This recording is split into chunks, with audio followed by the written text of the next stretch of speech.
નમો લોહે સૌહરિહંતાનમ નમો લોહે સૌહરિદાનમ નમો લોહે સૌહાયર્યાન નમો લોહે સૌજાયાનમ નમો લોહે સૌતિભાવતી સાવનમ ઓંકારમિંદુ સંયુક્ત નિત્યમ ધ્યાયંતિ યોગિન કામદમોક્ષદો શ્રી ઓંકારાય નમો નમઃ મંગલમ ભગવાન મંગલમુકુતમોહિ મંગલમ કુંકુંડાર્યો જૈન્દ્રમો સુમંગલમ નમઃ સમયસ્થાનાય સ્વાનુભૂત્યા ચતાસ્તે ચિત્તવાય ભવાય સર્વમાં નિયમસાર ભગવાન કુંકુંદાચાર્ય રચિત નિયમસાર તથા મુનિવર પદ્મપ્રભમલધારી દેવ રચિત તાત્પર્ય વૃત્તિ ટીકા એનું સ્વાધ્યાય ચાલે છે.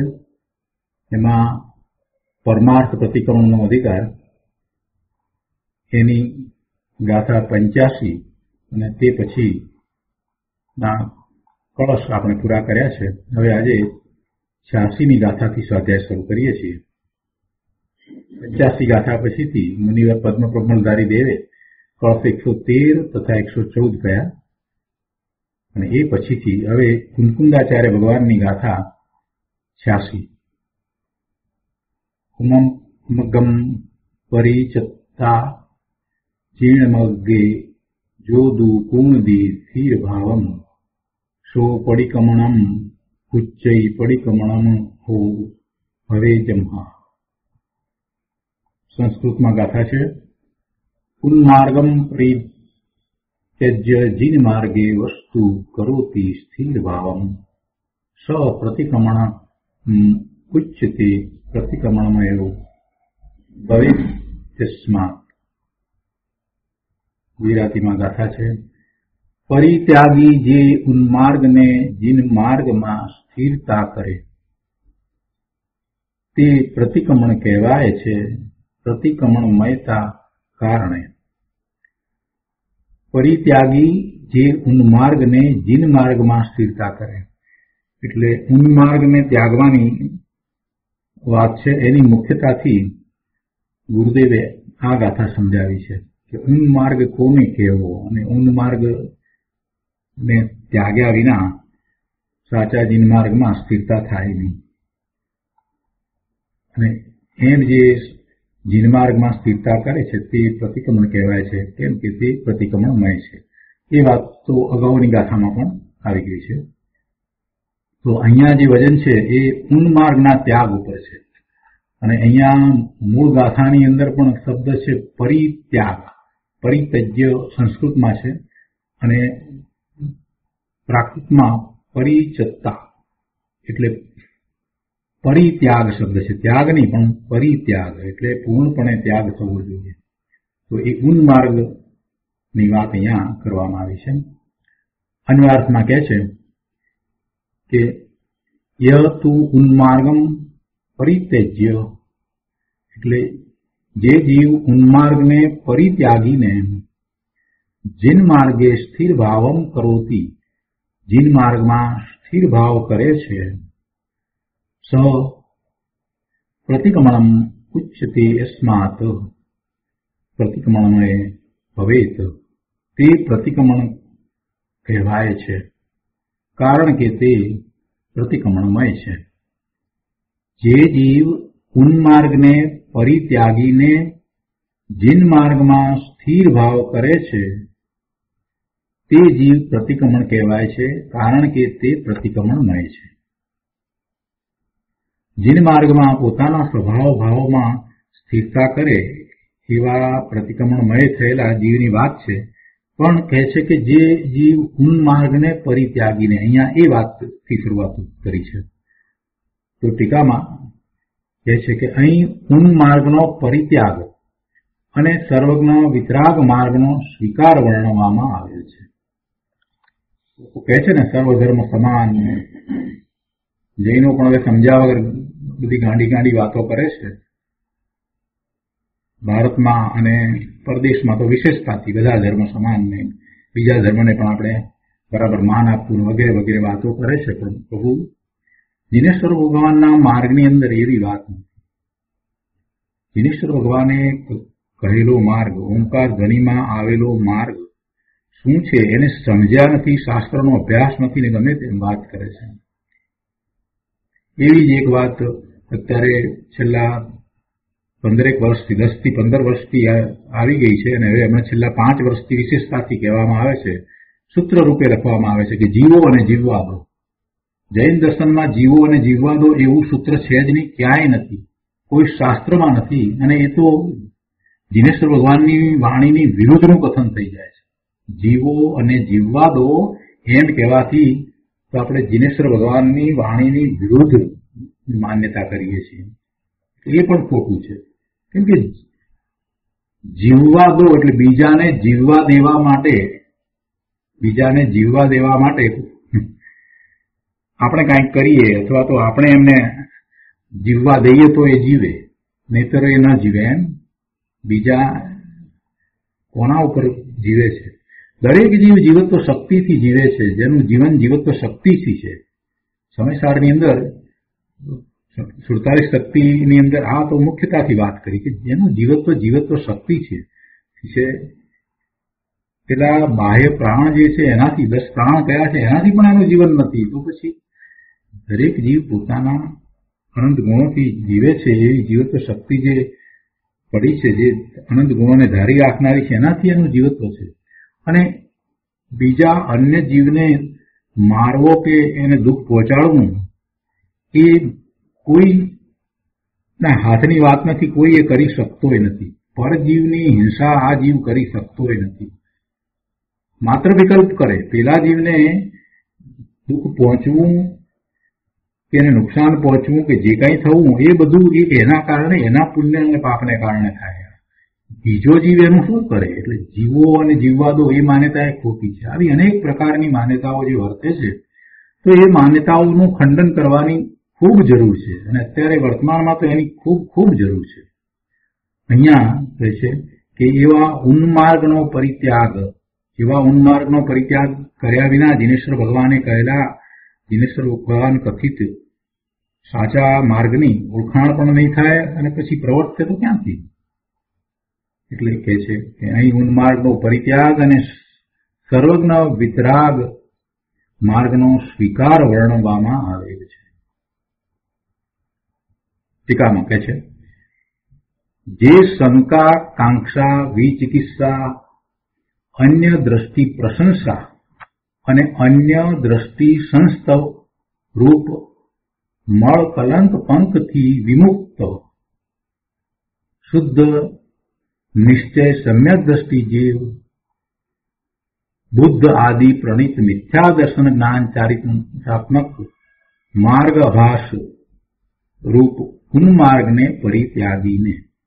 જો આ ઉન્માર્ગ અને એને પરિત્યાગીને શું કે છે કે જે શંકા, કાંક્ષા, વિચિકિત્સા, સમ્યક દર્શનના 8 ગુણો કયા છે ને, તે 8 ગુણની અંદર આ પહેલું આવે. સમ્યક દ્રષ્ટિને શંકાય ન હોય ને કાંક્ષાય ન હોય, વિચિકિત્સા પણ ન હોય, એને નિર્વિચિકિત્સા હોય. સમ્યક દ્રષ્ટિને એ શંકા રહિત હોય, નિશંકતી હોય, નિકાંક્ષી હોય, એને નિર્વિચિકિત્સા હોય, અમૂઢ દ્રષ્ટિ હોય, ઉપગુણ હોય, સ્થિતિકરણ હોય, વાત્સલ્ય હોય અને પ્રભાવના હોય. એવા 8 અંગ સમ્યક દર્શનના કયા છે. તો એમાંના આ અંગની વાત કરી છે કે આ બધું શંકા, કાંક્ષા, વિચિકિત્સા, જેને સમ્યક દર્શનના અંગથી વિરુદ્ધ દોષ કહેવામાં આવે છે. 25 પ્રકારના દોષની અંદર આ શંકા, કાંક્ષા, વિચિકિત્સા વગેરે હોય છે. તો એ બધાની વાત કરી છે. એ ઉન્માર્ગ છે. જે શંકા, કાંક્ષા, વિચિકિત્સા, પછી અન્ય દ્રષ્ટિ પ્રશંસા, અન્ય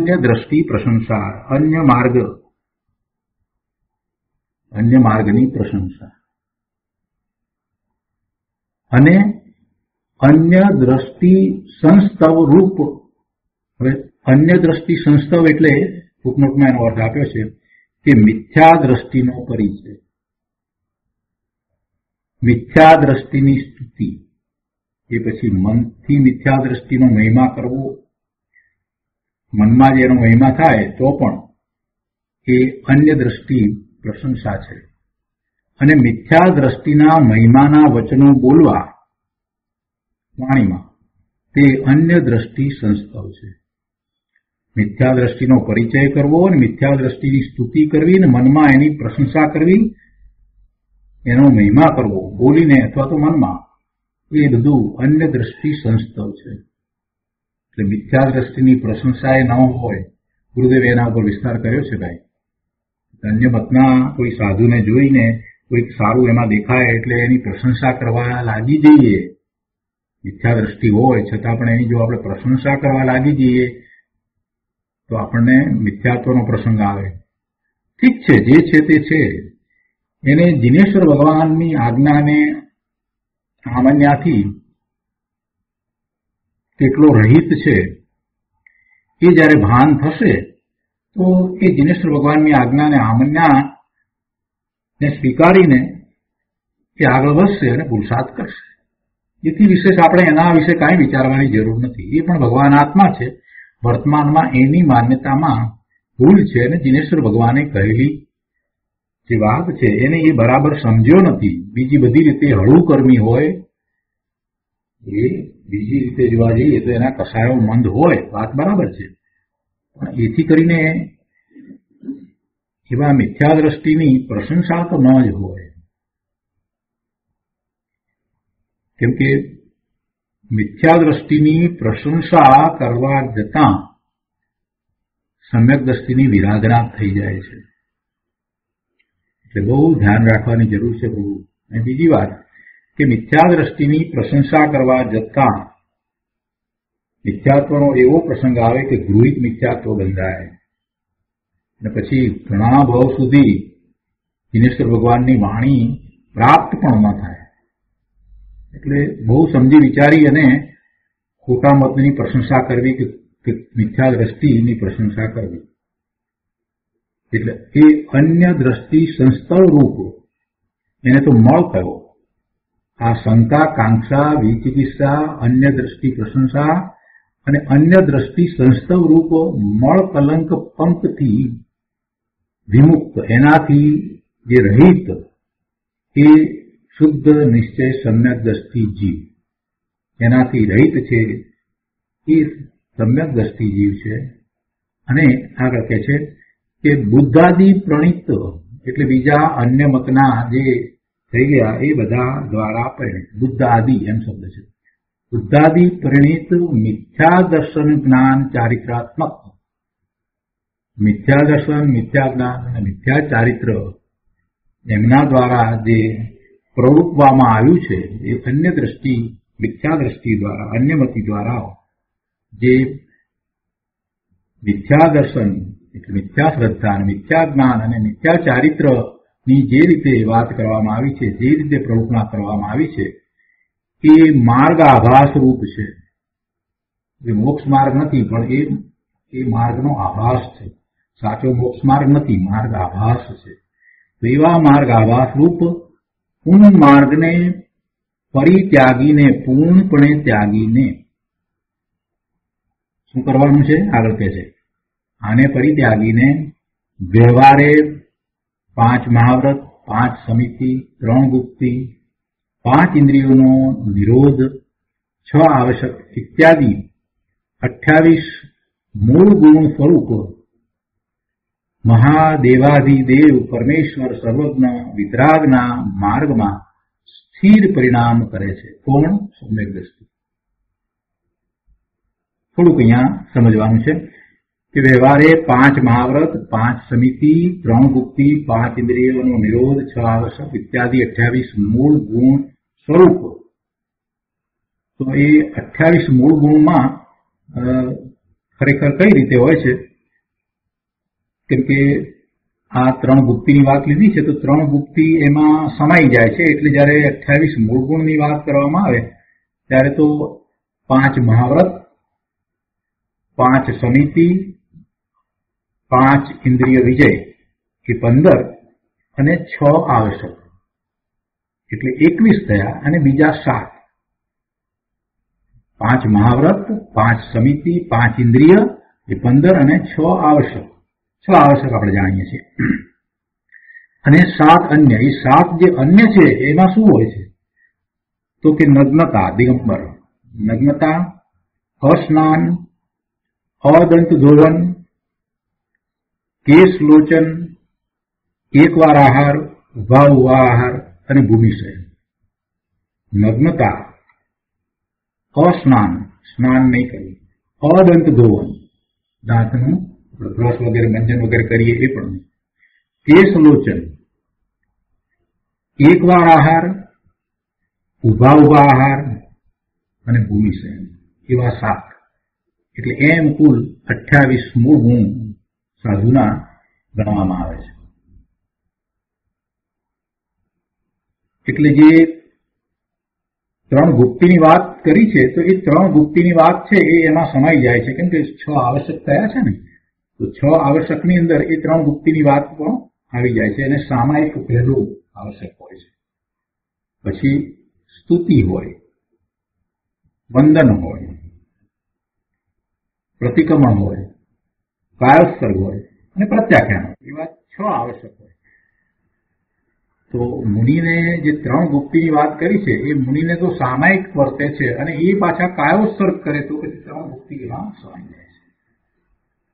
એટલે એવા 6 આવશ્યક હોય છે. એટલે એ અહીંયા જુદું પાડી અને વાત કરી છે. 28 મૂળ ગુણ કહેતા એ એમાં આવી જાય છે. એટલે અહીંયા ગણતરી કરવા જશો તો કોઈને એમ લાગે કે આ બરાબર બેસતું નથી, એટલા માટે આ સ્પષ્ટતા કરી. તો કહે છે અહીંયા કે વ્યવહારે 5 મહાવ્રત, 5 સમિતિ, 3 ગુપ્તિ, 5 ઇન્દ્રિયો નિરોધ, 6 આવશ્યક ઇત્યાદિ 28 મૂળ ગુણ સ્વરૂપ મહાદેવાધિદેવ પરમેશ્વર સર્વજ્ઞ વિતરાગના માર્ગમાં સ્થિર પરિણામ કરે છે. આવું વ્યવહારથી છે અને નિશ્ચયથી તો પોતે વિતરાગ પરમેશ્વરના માર્ગમાં સ્થિરતાના પરિણામ કરે છે. પોતે પોતાના સ્વરૂપ તરફ વળી અને એમાં ઠરે છે. અને આગળ કહે છે, સ્પષ્ટતા કરી છે, બરાબર કરી છે કે અને શુદ્ધ નિશ્ચયનએ સહજ જ્ઞાન આદિ શુદ્ધ ગુણોથી અલંકૃત, સહજ જ્ઞાન આદિ શુદ્ધ ગુણોથી અલંકૃત. જો ભગવાન આત્મા પોતે પોતાનું નિજ સ્વરૂપ, દરેક જીવનું સ્વરૂપ અનંત ગુણ સ્વરૂપ છે અને એ અનંત ગુણ તો શુદ્ધ જ છે, અનાદિથી છે અને અનંતકાળ સુધી એમને એમ રહે છે, એમાં કોઈ ફેરફાર થતો નથી. એ અનંત ગુણ છે, એમાં અશુદ્ધિ વ્યાપતી જ નથી. એ ગુણોનું પરિણમન તો શુદ્ધ જ થાય છે. ત્રિકાળ એ તો શુદ્ધ પરિણમન છે. એવા શુદ્ધ પરિણમનને આપણે કારણ શુદ્ધ પર્યાય કહીએ છીએ. એટલે એ તો શુદ્ધ પરિણમન જ છે. અહીંયા કહે છે કે શુદ્ધ નિશ્ચયને સહજ જ્ઞાન આદિ શુદ્ધ ગુણોથી અલંકૃત સહજ પરમ ચૈતન્ય સામાન્ય અને સહજ પરમ ચૈતન્ય વિશેષ રૂપ જેનો પ્રકાશ છે. જો હવે અહીંયા 2 વાત લીધી છે કે એક તો ચૈતન્ય સામાન્ય અને બીજું ચૈતન્ય વિશેષ. ચૈતન્ય વિશેષ એટલે જે નિર્મળ પરિણામ જે થયા છે તે વિશેષ છે, એટલે પર્યાય છે. અને ચૈતન્ય સામાન્ય એટલે અંદરમાં પડેલા ગુણો.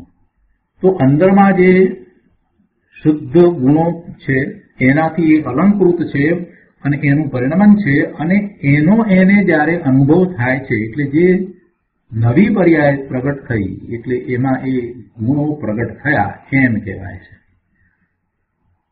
જ્યારે સ્વરૂપનું લક્ષ કરે છે એવા અનંત ગુણ સ્વરૂપ પોતે ભગવાન આત્મા છે, ધ્રુવ છે, એનું લક્ષ કરે છે અને હવે જે ગુણ પ્રગટ થયા એટલે નવી જે પર્યાય પ્રગટ થઈ, નિર્મળ પરિણામ થયા, તો એમાં જે ગુણ પ્રગટ થયા આનંદ, શાંતિ, સુખ, શાંતિ, એ અનંત ગુણ એ અંશે પ્રગટ થયા છે.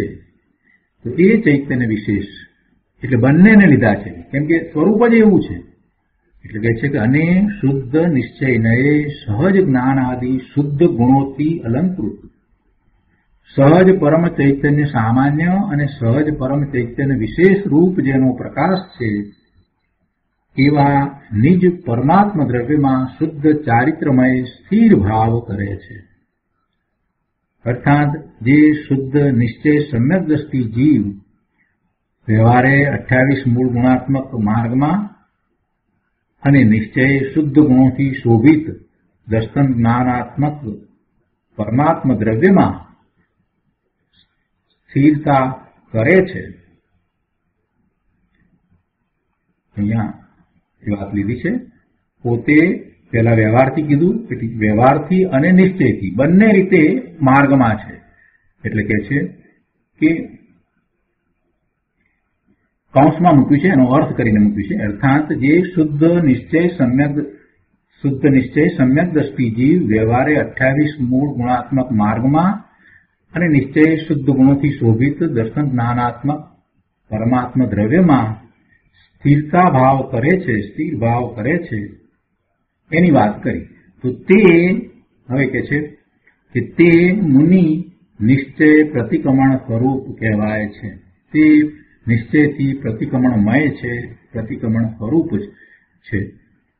કારણ કે તેને પરમ તત્વગત પરમાત્મ તત્વ સાથે સંબંધવાળું એટલે પરમ તત્વગત નિશ્ચય પ્રતિક્રમણ છે. તેથી જ તે તપોધન સદા શુદ્ધ છે. અને પછી આ ટીકા પૂરી કરતા પહેલા એમણે પ્રવચનસારની અમૃતચંદ્રાચાર્ય દેવની તત્વદીપિકા નામની ટીકામાંથી 15મો શ્લોક આધારના શ્લોક તરીકે લીધો છે. તો એ વાત આપણે પછી લઈએ. અત્યારે આ ગાથાનો અર્થ અને ટીકા એની ઉપર પૂજ્ય ગુરુદેવ કાંજી સ્વામીએ જે વિસ્તાર કર્યો છે તે લઈએ છીએ. પહેલી વાત, એક વાતને યાદ રાખવાની છે અહીંયા કે ઉન્માર્ગનો પરિત્યાગ. આટલી વાતને યાદ રાખીને આખો સ્વાધ્યાય કરવાનો. ઉન્માર્ગનો પરિત્યાગ. તો નિયમસાર પ્રવચન સદગુરુ પ્રવચન પ્રસાદ ભાગ બીજો, પાના નંબર 468. ગુરુદેવ અહીંયા કહે છે કે ટીકા કે અહીં ઉન્માર્ગનો ત્યાગ અને સર્વજ્ઞ વિતરાગ માર્ગનો સ્વીકાર વર્ણવવામાં આવેલ છે. આ જગતમાં 6 દ્રવ્યો છે તે સ્વતંત્ર છે. જેમ છે તેમ જે કહેતા નથી, એટલે કે વિતરાગ સર્વજ્ઞે કહેલા માર્ગ સિવાય બધા માર્ગે ઉન્માર્ગ છે. બહુ ટૂંકમાં ઘણું બધું કહી દીધું ગુરુદેવે કે જગતમાં 6 દ્રવ્યો છે તે સ્વતંત્ર છે. દ્રવ્યની સ્વતંત્રતા અને 9 તત્વ એની જે રીતે પ્રરૂપણા દિનેશ્વર ભગવાનના માર્ગમાં આવી છે એ રીતે જે એવા માર્ગને કહેતા નથી, પ્રરૂપતા નથી. એટલે વિતરાગ સર્વજ્ઞે કહેલા માર્ગ સિવાય અન્ય પ્રકારે માર્ગને વર્ણવે છે, એવી પ્રરૂપણા કરે છે, તો એ બધા ઉન્માર્ગી છે. એ માર્ગ બધો ઉન્માર્ગ છે. ટૂંકમાં પછી સમજાવી દીધું કે વિતરાગ સર્વજ્ઞે કહેલા માર્ગ સિવાય બધા માર્ગે ઉન્માર્ગ છે. બિલકુલ સત્ય માર્ગ એક હોય અને અસત્યના તો અસંખ્ય પ્રકાર. અસત્યના તો અસંખ્ય પ્રકાર થાય, સત્યનો તો એક જ પ્રકાર હોય. એટલે દિનેશ્વર ભગવાન કથિત જે માર્ગ છે તે જ પરમ સત્ય છે. અને તે સિવાય ગમે તે પ્રકારે બીજી માન્યતા કરવામાં આવે એ બધો ઉન્માર્ગ છે. અને તે ઉન્માર્ગને છોડી સર્વજ્ઞે કહેલા આત્માના સ્વરૂપમાં ફરે છે તે પ્રતિક્રમણ સ્વરૂપ છે, એ પ્રતિક્રમણમય છે. તો એ ધર્મી જીવ કેવો છે એની થોડી વાત અહીંયા ગુરુદેવે કરી છે. એટલે કે સમ્યક દર્શનના જે 8 અંગ છે તે પૈકીના શરૂઆતના કેટલાક અંગ, 4 અંગની વાત અહીંયા લીધી છે. શંકા રહિત છે. સમ્યક દર્શન થતા જ આ તો હોય છે, પણ મુનિને તો પછી વિશેષતાથી હોય છે. સમ્યક દર્શન થાય તો ચોથા ગુણસ્થાનમાં જ એ નિશંકતિ થાય છે. નિશંકતિ, શંકા રહિત છે. હવે એ મુનિની વાત છે તો અહીંયા જે શંકા રહિતપણું જે દર્શાવ્યું છે એ પણ બહુ સુંદર દર્શાવ્યું છે. શંકા ન થવી, સમ્યક દ્રષ્ટિને પણ શંકા નથી થતી. હવે એને કેમ શંકા નથી થતી? કેમ કે એને પોતાના સ્વરૂપને અનુભવ સહિત અનુભવ્યું છે. એવા પોતાના સ્વાનુભવને કારણે એને શંકા થતી નથી. પોતે કોણ છે એ અનુભવ સહિત જાણે છે. એટલે હવે એને બધું સ્પષ્ટ છે. એટલે જગતના પદાર્થો અને એ તરફ થતા પોતાના ભાવ એ બધા પોતાથી જુદા છે એ બાબતમાં કોઈ એને શંકા હોતી નથી. પોતાના સ્વરૂપ વિશે એને કોઈ શંકા નથી. 6 દ્રવ્યના સ્વરૂપ વિશે કોઈ શંકા નથી. 9 તત્વ વિશે એને કોઈ શંકા નથી. એવો એક નિશંકી છે. આત્માનો અનુભવ થયા પછીથી, સ્વાનુભૂતિ પછીથી કોઈ શંકા રહેતી નથી. આખી દ્રષ્ટિ બદલાઈ જાય છે. જે પર્યાય થાય છે તે થાય છે, પણ હવે એ દ્રવ્ય દ્રષ્ટિ થયો છે એટલે પર્યાયને પોતાથી જુદી એ જાણે છે, એનો દ્રષ્ટા જ્ઞાતા રહે છે.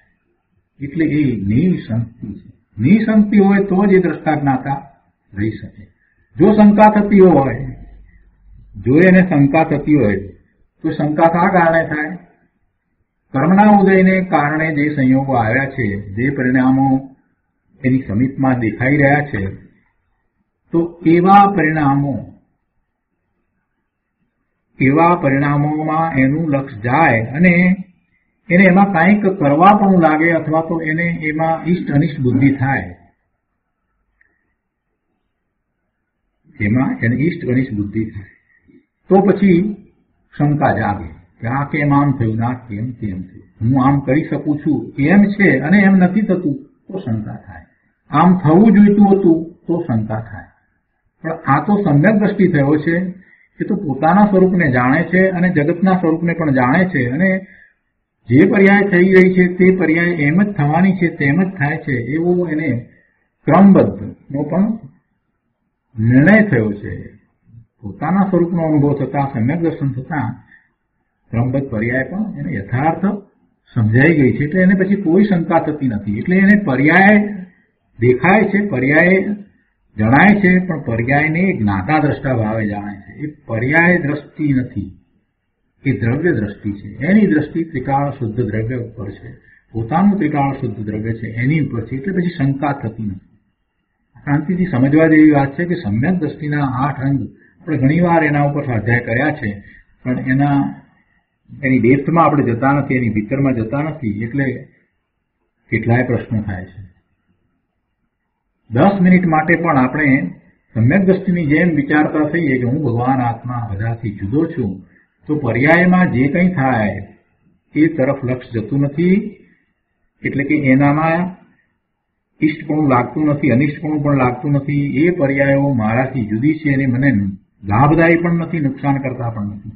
એ થાય છે તો થાય છે, એને મારે કાંઈ સંબંધ નથી. આવો વૈરાગ્ય આપોઆપ ઉત્પન્ન થઈ જાય. આ શંકા રહિતની એક જ પહેલા અંગની વાત છે. અહીંયા ગુરુદેવે સમજાવ્યું છે. આજે એનો આપણે વધુ વિસ્તાર નથી કરતા. કોઈક વખત સમ્યક્ત્વના 8 અંગ ઉપર ખૂબ વિસ્તારપૂર્વક આપણે સ્વાધ્યાય કરીશું. અહીંયા કહે છે કે શંકા રહિત છે.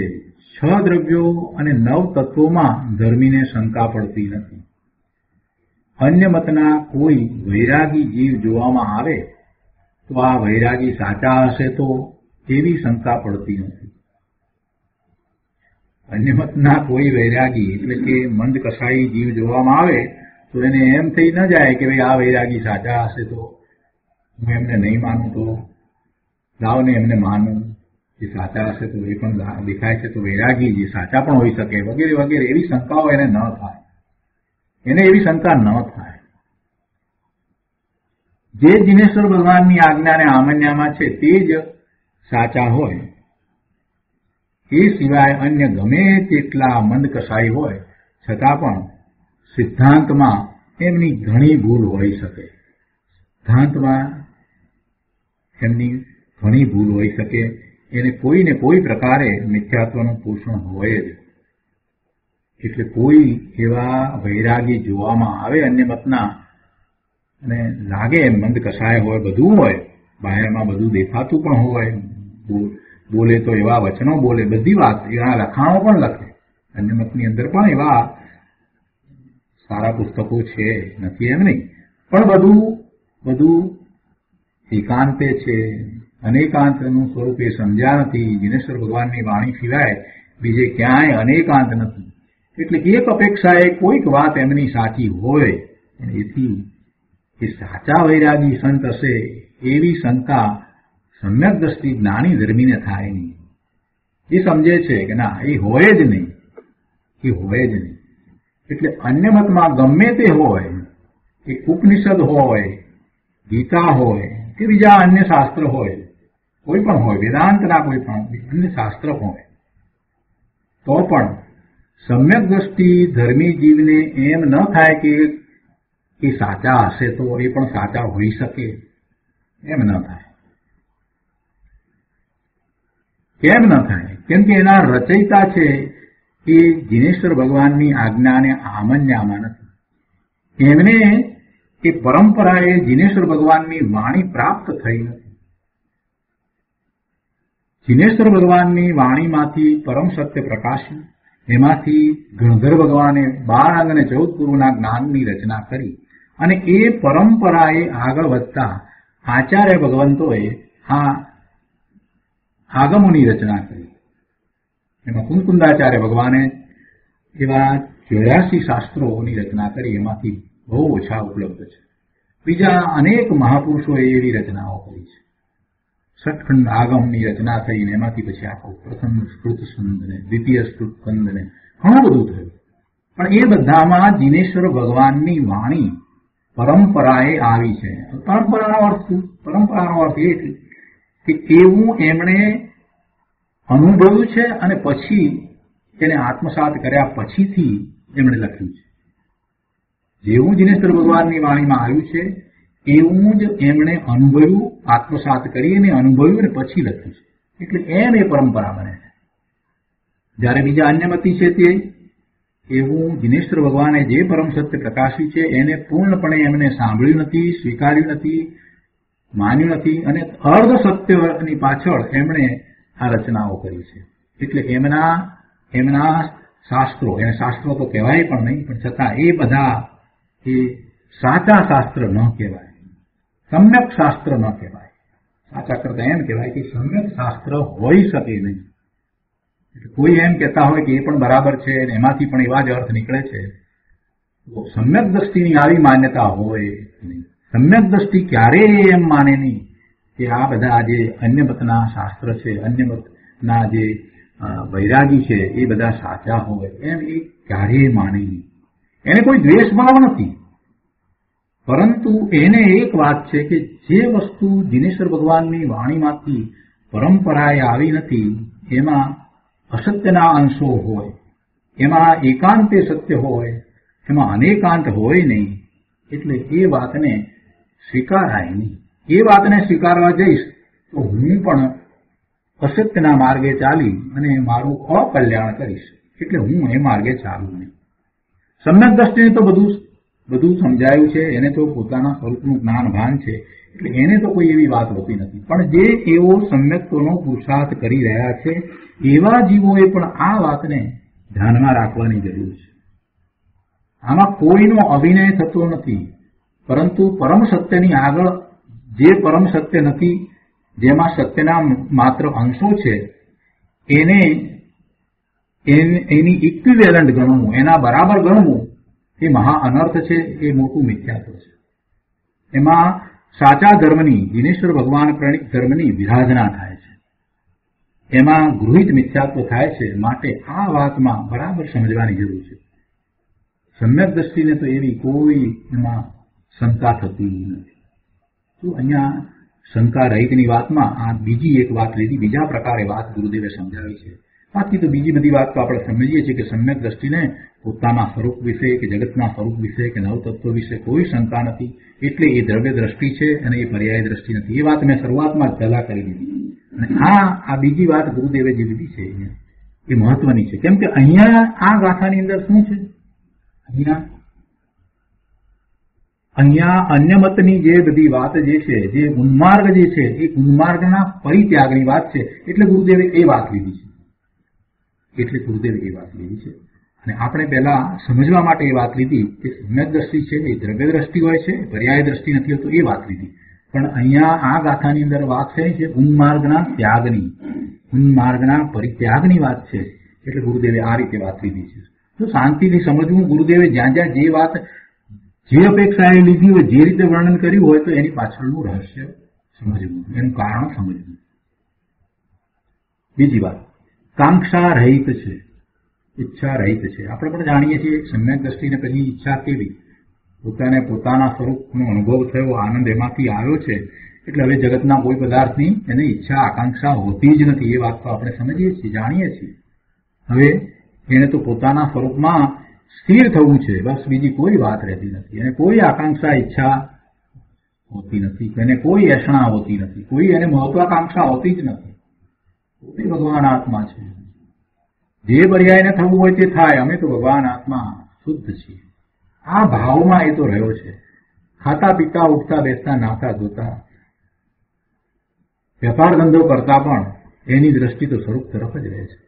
બહારમાં પોતાનું કાંઈ છે નહીં, પોતાનું કાંઈ બહારમાં છે જ નહીં. આવી દ્રષ્ટિ છે એને પછી કાંક્ષા કેવી? એ કાંક્ષા રહિત છે. ગુરુદેવે અહીંયા આ ગાથા અને અનુરૂપ જે વાત કરી છે એ હવે લઈએ. ગુરુદેવ અહીંયા કહે છે કે પરમતની ઈચ્છા નથી. એટલે અહીંયા શેની વાત ચાલે છે? આ ગાથામાં તો અન્ય મતને કારણે જે કંઈ વાત છે એ બધો ઉન્માર્ગ છે, તો ઉન્માર્ગના પરિત્યાગની વાત છે. એટલે એ અપેક્ષાએ ગુરુદેવે અહીંયા લીધી છે વાત. કાંક્ષા રહિતને એ અપેક્ષાએ ગુરુદેવે અહીંયા સમજાવ્યું છે. પરમતની ઈચ્છા નથી. પરમતની ઈચ્છા નથી. પરમત કોઈ સારા માની તેની ઈચ્છા હોતી નથી. તેમજ પુણ્ય અને પાપના ફળો અને દેવપદની ઈચ્છા હોતી નથી. સારી ગતિ એની પણ ઈચ્છા હોતી નથી. જૈનમાં સંપ્રદાયમાં, કોઈ પણ સંપ્રદાયમાં, ચારમાંથી કોઈ પણ સંપ્રદાયમાં એવી જે વાત કરવામાં આવે કે સારી ગતિ થાય એટલા માટે પુણ્ય કરો, અને એવી ઈચ્છાથી જે પુણ્ય કરે છે તો એને અન્યમતિ કહ્યો છે. મોક્ષ માર્ગ પ્રકાશકમાં બધાને અન્યમતિ કહી દીધા છે. ટોડરમલજીએ બહુ સ્પષ્ટતા કરી છે. ગુરુદેવ અહીંયા એ વાત કરે છે કે પરમતની ઈચ્છા નથી. પરમત કોઈ સારા માની તેની ઈચ્છા હોતી નથી. તેમજ પુણ્ય અને પાપના ફળો અને દેવપદની ઈચ્છા હોતી નથી. કોની વાત છે? સમ્યક દ્રષ્ટિ. અનંત આત્માઓ, અનંત પૂતગળો, ધર્મ એટલે ધર્માસ્તિકાય, અધર્મ ધર્માસ્તિકાય, આકાશ અને અસંખ્ય કારણો, આ 6 દ્રવ્યો સર્વજ્ઞ સિવાય બીજે ક્યાંય નથી. એટલે કે સર્વજ્ઞની વાણીમાં એની વાત આવી છે, બીજે ક્યાંય આની વાત નથી. સર્વજ્ઞ સિવાય કોઈ એને જાણતું નથી. એક પ્રદેશને, એક પરમાણુને કે એક સમયને સર્વજ્ઞ સિવાય બીજું કોઈ જાણી શકે નહીં. એટલે કહે છે કે આ 6 દ્રવ્યો સર્વજ્ઞ સિવાય બીજે ક્યાંય નથી. દરેક દ્રવ્ય શક્તિવાન પ્રભુ છે. દરેક દ્રવ્ય શક્તિવાન પ્રભુ છે. દરેક દ્રવ્ય અનંત ગુણનો પિંડ છે, તો એના જે ગુણ છે તે ગુણ પ્રમાણે, એટલે એ ગુણ એ શક્તિ છે, તો એ પ્રમાણે એનું પરિણમન સદાય એક સરખું રહે છે, શુદ્ધ હોય છે. અને એનું પરિણમન થવામાં એને પરની અપેક્ષા નથી. એવો એ શક્તિવાન પ્રભુ છે. પૂતગળ પણ એમ જ છે. પૂતગળમાં પોતાના પરિણમન સ્વતંત્ર રીતે અનંત કાળ સુધી થયા જ કરે છે. એને બીજા કોઈ દ્રવ્યની પોતાના પરિણમનમાં અપેક્ષા નથી. પૂતગળ પરમાણુને એના પોતાના પરિણમનમાં બીજા અન્ય પૂતગળની કે બીજા જીવની કે બીજા દ્રવ્યની અપેક્ષા નથી. એ જ રીતે આકાશ, કાળ, ધર્માસ્તિકાય, અધર્માસ્તિકાય, એ 4 દ્રવ્યોના પરિણમન પણ હંમેશા નિર્મળ પરિણમન, શુદ્ધ પરિણમન જ થાય છે. એમાં વિભાવ પરિણમન 4 દ્રવ્યમાં તો થતા જ નથી. અને એમના પરિણમનમાં કોઈ બીજા અન્ય દ્રવ્યની અપેક્ષા હોતી નથી. એવા એ શક્તિવાન પ્રભુ છે. દરેક દ્રવ્ય શક્તિવાન પ્રભુ છે. જીવ દ્રવ્ય આત્માની વાત કરતા કહે છે કે આત્મા ચેતન ભગવાન આત્મા છે. એનું ચૈતન્ય પણ ત્રિકાળ છે, અનંત ગુણ ત્રિકાળ છે. એનું પરિણમન છે. એ પોતે જ્ઞાન કરે છે, જાણે છે, દેખે છે. એટલે કહે છે કે આત્મા જ્ઞાતા દ્રષ્ટા સ્વરૂપ છે. એ સ્વભાવ ઈશ્વર છે. જો ઐશ્વર્ય જેનામાં રહ્યું છે તે ઈશ્વર છે. ઐશ્વર્ય સહિત છે તેથી ઈશ્વર છે. કેવું ઐશ્વર્ય એનામાં રહ્યું છે? એ ચૈતન્ય મહાપ્રભુ છે. પોતે ચેતન ભગવાન આત્મા છે, જ્ઞાતા દ્રષ્ટા સ્વરૂપ છે. એવો એનો સ્વભાવ છે. અનંત ગુણના એક રૂપ પરિણમન રૂપ એ સ્વભાવ, પોતાનો ભાવ છે. એવું ઐશ્વર્ય જેનામાં પડ્યું છે એવો એ જીવ, એવો એ આત્મા ઈશ્વર છે, સ્વભાવ ઈશ્વર છે. જળની વાત કરે છે, બાકીના 5 જે છે તે અચેતન છે, જળ છે. તો જળમાં પણ અનંતી શક્તિ છે, અને જળમાં અનંતી શક્તિ છે, એનામાં એની શક્તિ છે. દરેક દ્રવ્યમાં ભલે એ જળ છે, અચેતન છે, પણ એનામાં રહેલા ગુણોનું પરિણમન થાય છે, એટલે એનામાં પણ એવી શક્તિ છે, એટલે એને એ જળ ઈશ્વર કહ્યું. જળમાં અનંતી શક્તિ છે, તે જળ ઈશ્વર છે. આ બીજો ઈશ્વર કહ્યો. એક આત્માને કહ્યો સ્વભાવ ઈશ્વર કહ્યો, જળને જળ ઈશ્વર કહ્યો. અને ત્રીજી વાત હવે કહે છે કે કોઈ કોઈની ઈશ્વરતા લૂંટતું નથી. બહુ સુંદર વાત છે, શાંતિથી સમજવા જેવી વાત કરી છે. કોઈ કોઈની ઈશ્વરતા લૂંટતું નથી. એક દ્રવ્ય બીજા દ્રવ્યની ઈશ્વરતા લૂંટતું નથી. એક જીવ દ્રવ્ય પણ બીજા જીવ દ્રવ્યની ઈશ્વરતા એટલે ઐશ્વર્યને લૂંટતું નથી. બીજા દ્રવ્યના ઐશ્વર્ય સુધી, એની શક્તિ સુધી કોઈ એક દ્રવ્ય પહોંચતું પણ નથી. પછી લૂંટે તો ક્યાંથી? કોઈ કોઈની ઈશ્વરતા લૂંટતું નથી. આમાં જ દ્રવ્યની સ્વતંત્રતા, દ્રવ્યના પરિણમનની સ્વતંત્રતા, અકર્તા ભાવ વધુ સમાય છે. એવું આ વાક્ય ગુરુદેવે કહ્યું છે. કોઈ કોઈની ઈશ્વરતા લૂંટતું નથી. ચિંતન કરવા જેવું છે આના ઉપર. બધા દ્રવ્યોની સ્વતંત્રતાનો એમાંથી આપણને ખ્યાલ આવે છે. બધા દ્રવ્યોના ઐશ્વર્ય કેવા છે, અને એ ઐશ્વર્યમાં કાંઈ ફેર પડતો નથી. એટલે એ ઐશ્વર્ય એનું નિત્ય ટકીને રહ્યું છે, એનું આપણને એમાંથી ખ્યાલ આવે છે. કેમ કે જો લૂંટાઈ જતું હોય, એનું ઐશ્વર્ય એમાંથી નાશ પામતું હોય, લૂંટાઈ જતું હોય, ક્ષય પામતું હોય, ઘટી જતું હોય, એવું કાંઈ પણ જો થઈ જતું હોય તો કોઈ પણ દ્રવ્ય એ એના સ્વભાવ ભાવે રહી શકે નહીં. પણ એવું તો બનતું નથી. દરેક દ્રવ્ય પોતે પોતાના સ્વભાવ ભાવે અનાદિ અનંત છે, અનંતકાળ સુધી રહે છે. એટલે એનો અર્થ જ એ છે કે એની ઈશ્વરતાને કોઈ લૂંટતું નથી. જો કોઈ પણ દ્રવ્યની એવી ઈશ્વરતાને કોઈ બીજું અન્ય દ્રવ્ય લૂંટી શકતું નથી, તો પછી આપણે શા માટે નકામાના ચિંતા કરીએ છીએ? આપણા ઐશ્વર્યને કોણ લૂંટી જવાનું છે? આપણા જ્ઞાન સ્વભાવને કોણ લઈ જવાનું છે? આપણા આનંદના સ્વભાવને કોણ નુકસાન પહોંચાડવાનું છે? આપણા શાંતિના સ્વભાવનો ક્યાં કોઈ ક્ષય કરી શકે તેમ છે? અરે પ્રભુ, આ વાતનો આપણને કેમ વિચાર નથી આવતો? કોઈ કોઈની ઈશ્વરતાને લૂંટતું નથી. આ વાક્ય લખી રાખવા જેવું છે, રોજ વિચારો કરવા જેવો છે, એના ઉપર ચિંતન કરવા જેવું છે. બહુ સુંદર વાક્ય ગુરુદેવે અહીંયા મૂકી દીધું છે. છતાં પરને પરાધીન માનવો, એમ વિભાવને માનનારો અને ચૈતન્યને નહીં માનનારો તે વિભાવ ઈશ્વર છે. આ વિભાવ ઈશ્વરની વાત કરી. પહેલા 2 ઈશ્વરની વાત કરી.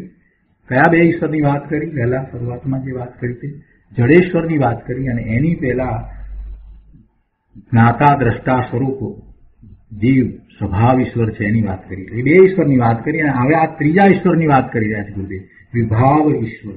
કેવો છે વિભાવ ઈશ્વર?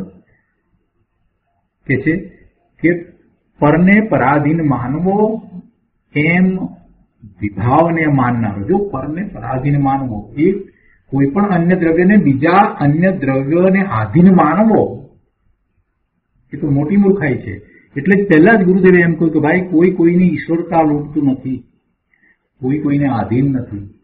તે છતાંય આપણે એમ માનીએ કે આ પેલું દ્રવ્ય પેલા દ્રવ્યને આધીન, અથવા તો અમુક દ્રવ્ય મારે આધીન, શરીર મારે આધીન.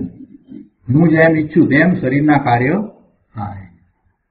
હું જેમ ઈચ્છું તેમ શરીરની અંદર ખોરાક લેવાય અથવા ન લેવાય. હું જેમ ઈચ્છું તેમ શરીરની એક્સરસાઇઝ થાય. હું જેમ ઈચ્છું તેમ મારું શરીર નિરોગી રહે. આ કેટલી બધી ઊંધી માન્યતા છે. જે પોતાનું નથી, પોતાને આધીન નથી, એવા શરીર પ્રત્યેનો આવો ભાવ, એ શું છે? એ વિભાવ છે. તો આવો એ વિભાવ ઈશ્વર. એને ઈશ્વર કેમ કહ્યું? એનું કારણ છે કેમ કે આવો વિભાવ ઈશ્વર પણ યોગ્યતા રૂપે, એવો વિભાવ ઈશ્વર પણ યોગ્યતા રૂપે વ્યાપી રહ્યો છે.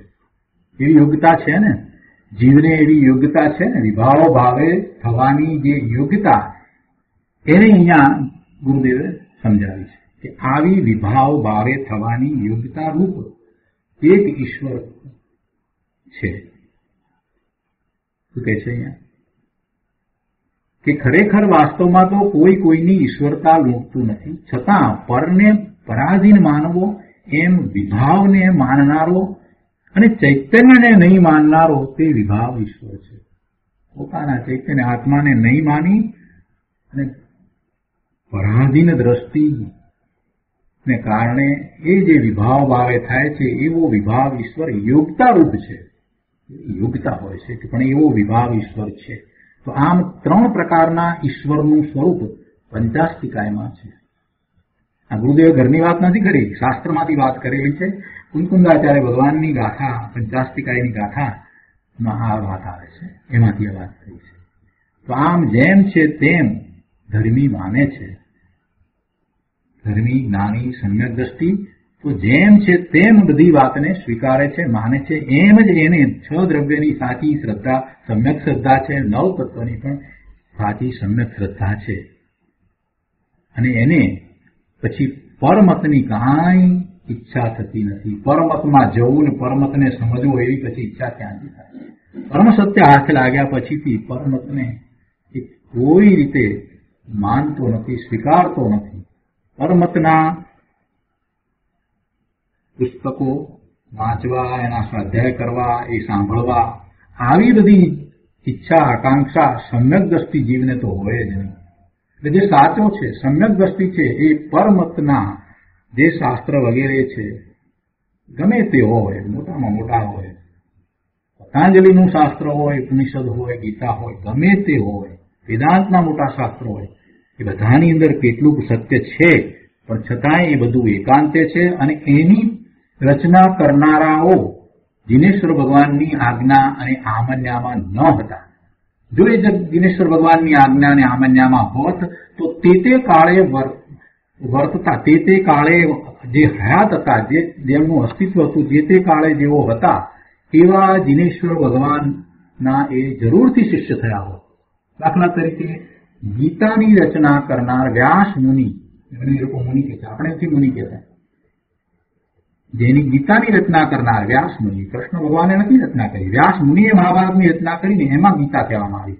તો એ વ્યાસ મુનિ નેમનાથ ભગવાનના કાળમાં થયા. તો એ વખતે નેમનાથ ભગવાન વિચરતા હતા, એમના શિષ્ય કેમ ન થયા અને પોતે કેમ પોતાનો જુદો ચોકો માંડે? એ જ રીતે બીજા બધા જ એમના શાસ્ત્રોને વિશે સમજી લે. એટલે એ દિનેશ્વર ભગવાનની વાણીમાંથી પરંપરાએ આવેલો માર્ગ નથી, એ અન્ય મત છે, એ અધૂરો છે. એ અધૂરો છે, એમાં સત્ય ને અસત્ય બંને ભેગા છે. એટલે એવા મતની ઈચ્છા આકાંક્ષા સાચો ધર્મી સમ્યક દ્રષ્ટિ જીવ કરે નહીં. એટલું બધું સ્પષ્ટ કર્યું છે અહીંયા. આનાથી વધારે તો શું સ્પષ્ટ કહેવામાં આવે? એને હોય જ નહીં. જેને શાસ્ત્રનો અભ્યાસ હોય ને એને આ વાત તો સૌથી પહેલી સમજાઈ જાય. શાસ્ત્રના અભ્યાસ વિના પોતે પોતાની બુદ્ધિથી જે વિસ્તારો કરે છે એની વાત જવાબ દે. ત્યારે કેટલાય સાધુઓ પણ કેટલાય બીજાઓ પણ જે બધી વાત કરે છે પોતાની બુદ્ધિથી વાત કરે છે. જો ક્યારેય પોતાની બુદ્ધિથી વાત કરાય જ નહીં. શાસ્ત્રોનો આધાર લઈને શાસ્ત્રમાં જે વાત આવી છે એને જ મુકાય. બાકી પોતાની બુદ્ધિથી જે વ્યાખ્યાનો કરે છે એની અંદર દિનેશ્વર ભગવાનની વાણીથી વિરુદ્ધ વાત આવી જવાનો ઘણો સંભવ રહે છે પ્રભુ. એટલે એમાં પડવું નહીં, એ સાંભળવા પણ નહીં. શાસ્ત્ર રાખીને શાસ્ત્રની લીટીએ લીટી જેમ છે તેમ જે સ્વીકારે છે એ સાચો વ્યાખ્યાતા છે. એ જ સાચો વ્યાખ્યાતા છે. તો અહીંયા તો કોની વાત ચાલે છે અને શેના માટે વાત ચાલી રહી છે? અહીંયા સમ્યક દ્રષ્ટિની વાત ચાલી રહી છે. સમ્યક દ્રષ્ટિને આવી કાંક્ષા હોતી નથી, અન્ય પરમતની એને કાંક્ષા નથી. આગળ વિચિકિત્સાની વાત કરી છે. કહે છે કે વિચિકિત્સા રહિત છે. જો વિચિકિત્સાનો પહેલો અર્થ આપણે સમજી લઈએ. એક લક્ષણ કયું? સમ્યક દર્શનમાં એક અંગ કયું? નિર્વિચિકિત્સા. નિર્વિચિકિત્સા એટલે જેને જ્ઞાની નથી, બીજા અન્ય પ્રત્યે જ્ઞાની નથી. ખાસ કરીને જે નગ્ન દિગંબર મુનિ વગેરે જે કોઈ છે તો એમના પ્રત્યે કોઈ દુગંછાનો ભાવ નથી, એથી કોઈ જ્ઞાનીનો ભાવ નથી. એને નિર્વિચિકિત્સા અંગ કહેવામાં આવે છે. સમ્યક દ્રષ્ટિને એવું નિર્વિચિકિત્સા અંગ હોય છે. હવે અહીંયા આ ગાથાને અનુરૂપ ગુરુદેવે જે વાત કરી છે એ આપણે ગુરુદેવ કહે છે કે પોતાનો સ્વભાવ કેમ જલ્દી ઉઘડતો નથી, એમ ધર્મી પોતાના સ્વભાવની દુગંછા કરતો નથી અને મુનિના નગ્ન શરીરને દેખી દુગંછા કરતો નથી. શું કહ્યું છે? પોતાનો સ્વભાવ કેમ જલ્દી ઉઘડતો નથી, એમ ધર્મી પોતાના સ્વભાવની દુગંછા કરતો નથી. પોતાના સ્વભાવનો અનુભવ થયા પછીથી હવે પૂર્ણ દશા કેમ થતી નથી એવી દુગંછા પણ કરતો નથી. આવો હું કેવું એમ નથી. એને તો પોતાનો આત્મા ભગવાન આત્મા જ જણાય છે. પોતાના આત્માને એમ પોતાનો સ્વભાવ ઉઘડતો નથી એમ કરીને એની દુગંછા કરે, એના પ્રત્યે જ્ઞાનીનો ભાવ આવે એવું થતું નથી. પોતાના આત્માને તો ભગવાન આત્મા જ માને છે. પોતે ત્રિકાળ શુદ્ધ ભગવાન આત્મા જ છે. પોતાના આત્માનું મહાત્મા તો એવું ને એવું જ છે, એટલે એને એના પ્રત્યે દુગંછાનો ભાવ ક્યાંથી આવે?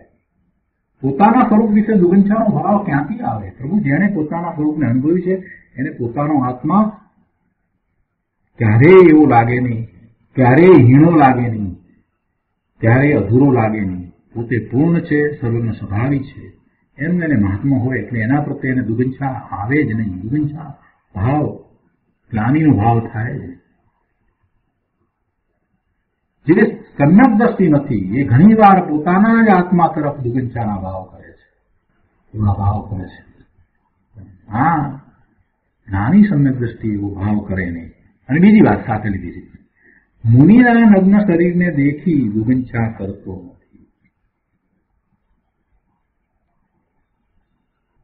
હા, બે વાત આમાં લીધી છે. હવે એના પછી કહે છે કે અન્ય દ્રષ્ટિ પ્રશંસા રહિત છે. ટીકામાં આ વાત આપણે સમજ્યા છીએ. અહીંયા ગુરુદેવે એ વાતને સમજાવી છે કે નિમિત્તથી કાર્ય થાય. જો અન્ય દ્રષ્ટિની પ્રશંસા ન કરે એ વાત આપણે ટીકામાં તો જે રીતે છે તે રીતે બરાબર સમજ્યા છીએ, પણ અહીંયા ગુરુદેવે બીજી વાત પણ સાથે સમજાવી છે. કહે છે કે નિમિત્તથી કાર્ય થાય, વ્યવહારથી ધર્મ થાય એમ માનનાર અન્યમતી છે. જો જૈન દર્શનની અંદર કોઈ એમ માનતું હોય કે વ્યવહારથી ધર્મ થાય, નિશ્ચય ધર્મ પમાય અને નિમિત્તથી કાર્ય થાય, તો એવી માન્યતા વાળા જે છે તે દિનેશ્વર ભગવાનના મતમાં નથી, એ અન્યમતી છે. ધર્મી જીવ એવા અન્યમતીની પ્રશંસા કરતો નથી. એટલે કે એવી માન્યતા વાળાની પ્રશંસા કરતો નથી, એને એ માનતો નથી, એની પ્રશંસા ક્યારેય કરે નહીં.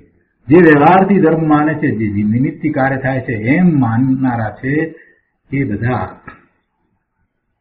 ભલે પોતે એમ માનતા હોય કે અમે જિનેશ્વરનો ધર્મ પાળીએ છીએ, જિનેશ્વરનો ધર્મ માનીએ છીએ, પણ એ વાસ્તવમાં જિનેશ્વરના મતના નથી, અન્ય મતના છે. એટલે એવા એ અન્યમતીની ધર્મી જીવ પ્રશંસા કરતો નથી. અન્ય મતમાં કદાચિત લાખો માણસ હોય છતાં મિથ્યા દ્રષ્ટિની પ્રશંસા ધર્મી જીવ કરતો નથી. બીજી વાત પણ સાથે લીધી છે. અત્યારે તો એવું જ છે ને કે સૌથી વધારે દુનિયામાં કયો ધર્મ ચાલે છે? એ બહુમતી. અરે પ્રભુ, સત્યને સમજનારા અને સત્યનું આચરણ કરનારા તો આંગળીને વેઢે ગણાય એટલા જ જીવો હોય. સાચા અર્થમાં કહીએ તો ગણી શકાય, સંખ્યામાં આવે એટલા, આંગળીની વેઢે એટલે કે સંખ્યામાં આવે એટલા જ જીવો હોય. બાકી બીજા બધા અસત્ય માર્ગે જ હોય. સત્યને માર્ગે ચાલનારા તો બહુ ઓછા જીવો હોય. અને વર્તમાન કાળમાં પંચમ કાળની અંદર એવા જીવો તો ભાગ્યે જ જોવા મળે કે જેમને સત્યનો સ્વીકાર હોય, એની જ શ્રદ્ધા હોય અને એના આચરણમાં જ એ પુરુષાર્થ માનતા હોય. એ સિવાય બીજા કોઈને પુરુષાર્થ માનતા હોય. કે અન્ય મતમાં કદાચિત લાખો માણસ હોય છતાં મિથ્યા દ્રષ્ટિની પ્રશંસા ધર્મી જીવ કરતો નથી. આ પ્રમાણે ધર્મી જીવ શંકા વગેરે દોષોથી રહિત હોય છે. તો આજનો સ્વાધ્યાય આપણે અહીંયા સુધી રાખીએ છીએ. વિશેષ વાત આવતા સ્વાધ્યાયમાં આપણે લઈશું. હવે 10 લક્ષણ પરીક્ષણ પર્વ નિમિત્તે આપણે થોડીક વાત કરીશું.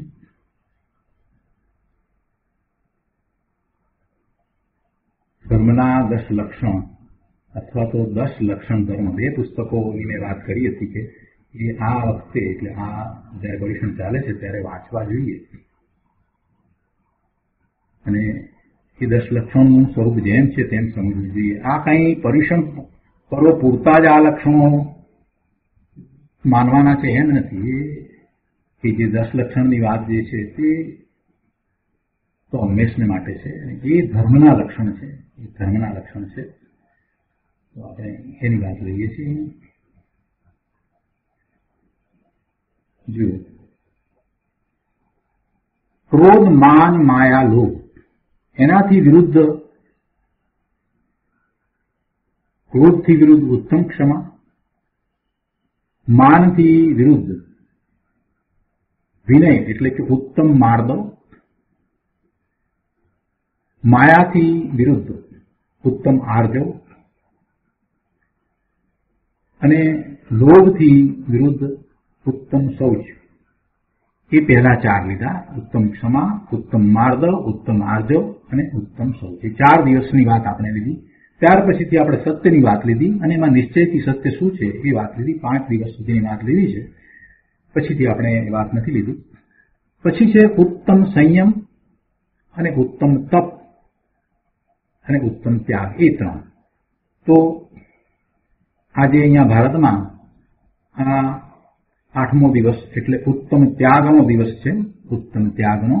અને તમારે ત્યાં અમેરિકાની અંદર અત્યારે હજી ઉત્તમ તપ 7મો દિવસ છે. એટલે ઉત્તમ સંયમ, ઉત્તમ તપ અને ઉત્તમ ત્યાગ 6ઠ્ઠો, 7મો અને 8મો દિવસ. તો ઉત્તમ સંયમની વાત કરીએ આપણે. ઉત્તમ સંયમની વાત શું છે? ઉત્તમ સંયમ કોને કહ્યો? સંયમ કોને કહ્યો? આ જીવન ગમે તેમ નથી. આ જીવન આપણું ગમે તેમ નથી. પોતે ભગવાન આત્મા છે, શુદ્ધ છે, જ્ઞાન સ્વરૂપ છે, આનંદ સ્વરૂપ છે. એવી વાતનો જેને સ્વીકાર થયો હોય એને જીવન નિયમબદ્ધ જ હોય. શ્રાવકની વાત કરીએ છીએ આપણે, મુનિની નથી વાત કરતા અત્યારે. પહેલા શ્રાવકને જીવન નિયમબદ્ધ જ હોય. અને એના નિયમ કેવા હોય?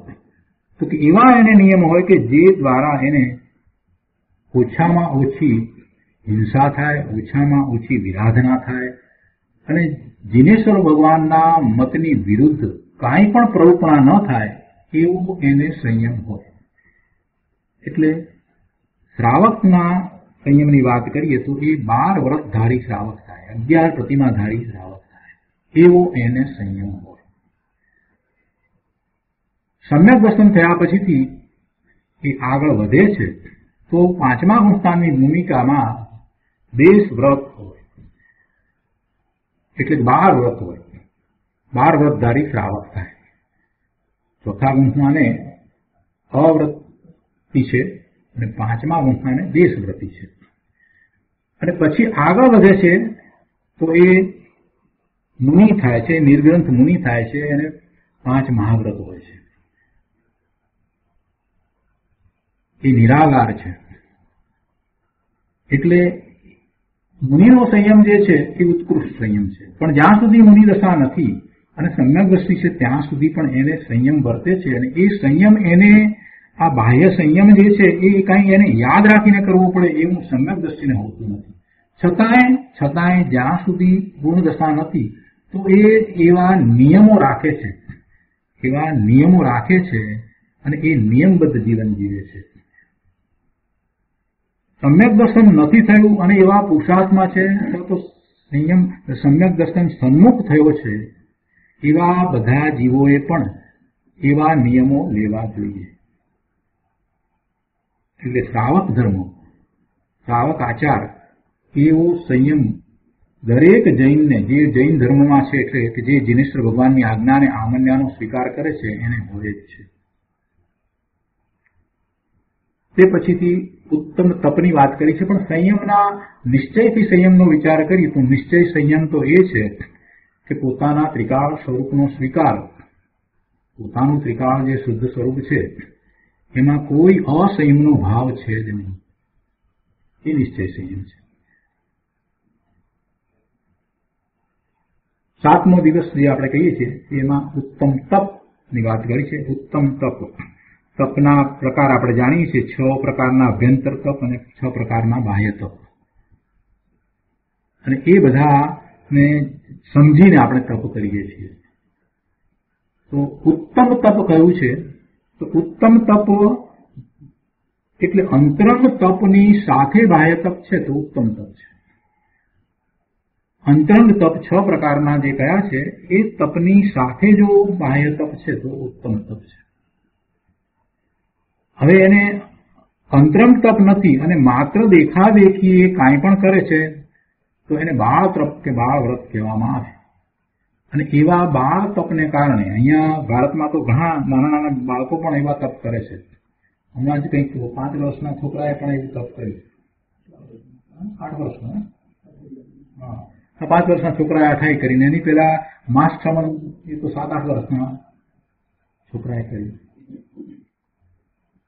હવે એ શું સમજે છે કે પોતાના આત્મા વિશે કાંઈ સમજતો નથી, જાણતો નથી, અને માત્ર ખોરાક ન લેવા અને તપ સમજે છે.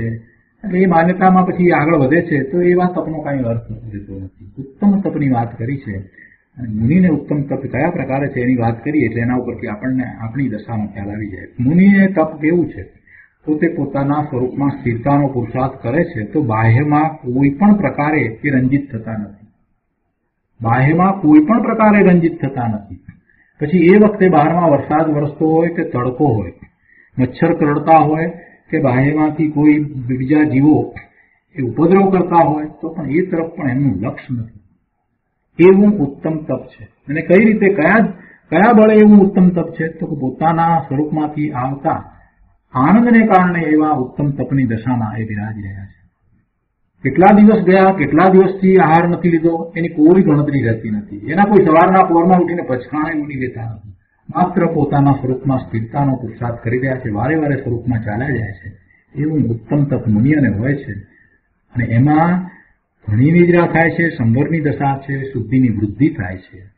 અને મુનિ તો ઘણી ઉદીરણા કરે છે. એમ કરીને જે કર્મ હજી ઉદયમાં નથી આવ્યું એનો પણ એ તો ક્ષય કરી નાખે છે. એવું ઉત્તમ તપ મુનિને હોય છે. અને એના પછી ઉત્તમ ત્યાગ છે. તો આજે અહીંયા ઉત્તમ ત્યાગનો દિવસ છે. આવતીકાલે આપણે ત્યાં ઉત્તમ ત્યાગનો દિવસ હશે. એના સંબંધી વાત આપણે આવતી વખતે કરીશું. હવે સુખધામ બોલીએ.